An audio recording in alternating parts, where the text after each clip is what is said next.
Bismillahirrahmanirrahim. Assalamu alaikum pre-9th class. We are studying our chapter number 1 Introduction to Biology and today's topic is Quran and Biology. बेटा ये topic क्यों include किया गया आपके syllabus में? देखिए कुरान एंड बायोलॉजी का मतलब क्या है। इसका मतलब ये है कि कुरान में जो बातें हैं और बायोलॉजी में जो बातें हैं वो आपस में एक दूसरे से इख्तलाफ नहीं रखती। हम इनके रिलेशन से डिनाई नहीं कर सकते, ठीक है, इनकार नहीं कर सकते कुरान और बायोलॉजी के रिलेशन से।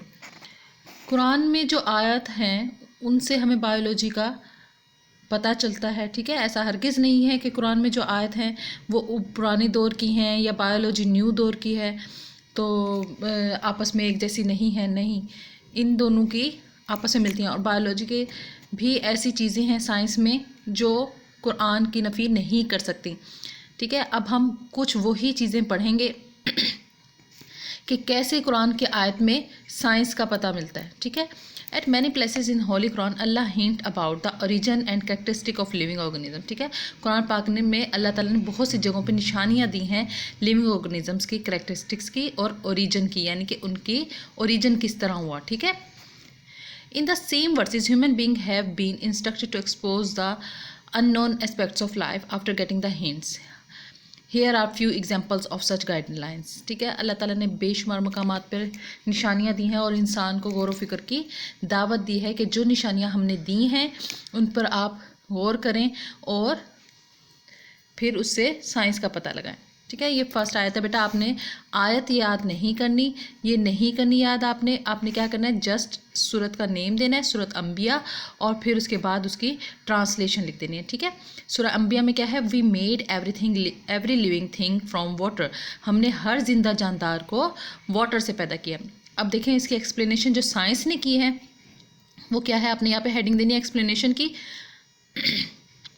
We know that water make the 60 to 70% of the composition of protoplasm of all living things. हमें पता है कि जिंदा जानदारों का जो प्रोटोप्लाज्म है वो तकरीबन 60 to 70% जो है वाटर पर कंसिस्ट करता है।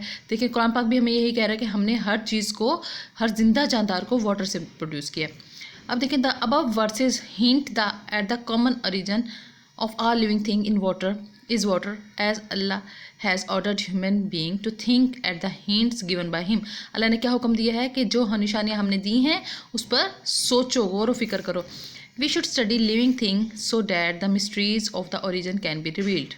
ठीक है, हमें लिविंग थिंग्स को स्टडी करना चाहिए, साथ साथ कुरान को भी, ताकि हम उसकी मिस्ट्रीज़ जो हैं, उसके भेद जो हैं उनको जान सकें।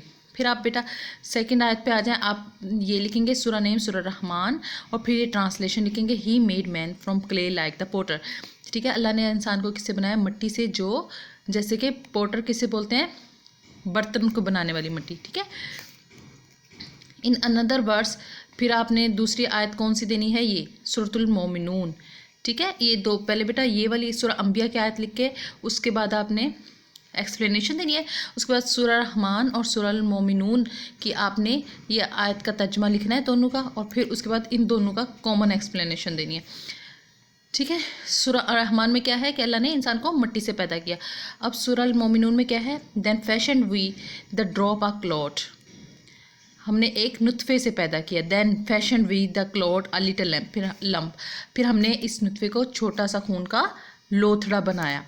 Then fashion we the little lump bones, फिर हमने इस खून के लोथड़े में क्या बनाई, हड्डियाँ बनाई।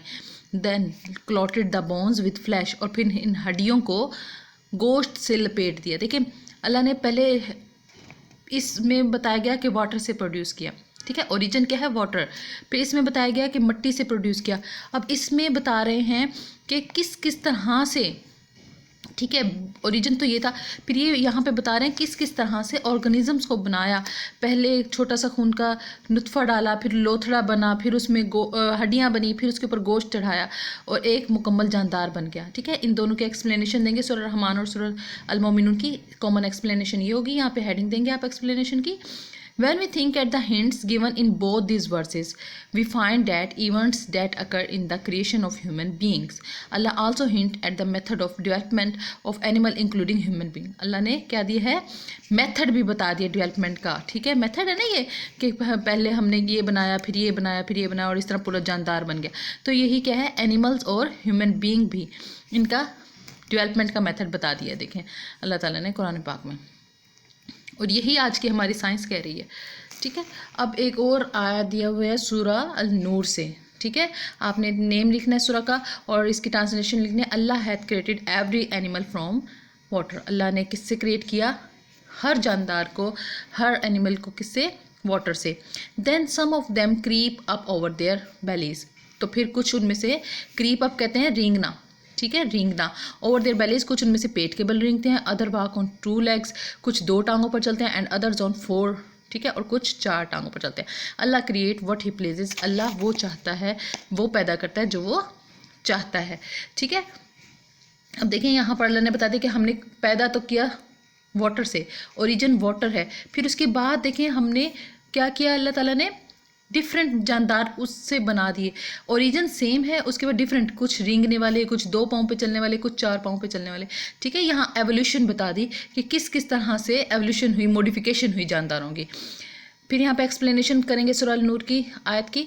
This verse describe the common origin, ठीक है, कॉमन ओरिजिन तो सबका वाटर है, एंड मॉडिफिकेशन ऑफ ऑर्गेनिज्म, ठीक है, फिर उसके बाद मॉडिफिकेशंस हो गई, and also supports the modern concept of classification. और जो देखिए ये उस वक्त की आयत है और ये मॉडर्न कंसेप्ट जो क्लासिफिकेशन का है उसको डिस्क्राइब करती है ये आयत। ठीक है, दस Quran hints not only at the origin and development of life but also at many characteristic of living organism. ठीक है, इसी तरह बहुत सी आयतें हैं जो लिविंग ऑर्गेनिजम्स की कैरेक्टरिस्टिक्स को भी बताती हैं। तो बेटा ये टॉपिक अगर आपका आ जाता है कुरान एंड बायोलॉजी पे, तो आपने ये 4 आयत याद करनी है। आयत नहीं याद करनी है अरबी, सिर्फ ट्रांसलेशन याद करनी है। आयत का तर्जमा लिखना है, सूरह अंबिया का तर्जमा, फिर उसकी एक्सप्लेनेशन, फिर सूरह रहमान की आयत का तर्जमा, और फिर सूरह अल मोमिनून का तर्जमा, इन दोनों की कॉमन एक्सप्लेनेशन, और लास्ट में सूरह अल नूर की आयत का तर्जमा और उसकी एक्सप्लेनेशन। ठीक है, ये आपने याद करना है सब्जेक्टिव पॉइंट ऑफ व्यू से। Thank you.